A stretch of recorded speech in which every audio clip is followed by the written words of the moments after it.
Wala ka bang pambili ng ulam? Ganito lang kasimple ang gawin mo. Mamasyal ka lang sa bahay ng iyong nanay. Panigurado, marami siyang pananim. Kagaya nito. Para mong ninanakaw ang ulam na tanim ng nanay mo, ha? Sana mabusog ka, patawa-tawa ka pa dyan.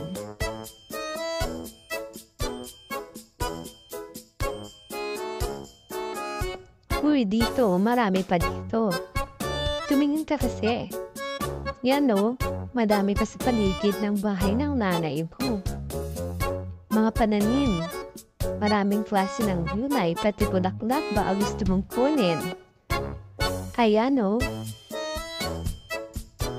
baka pati mga baka na naipon niya gusto mo ding kunin.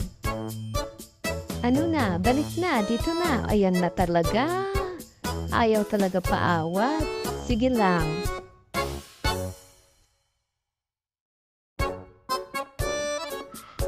Ano yun? Anong nakita mo?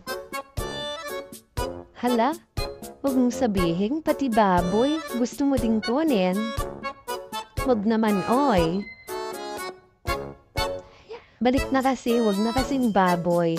Madami pang gulay dyan. Pero bilisan mo lang, baka nakita ka ng may-ari. Lagot ka.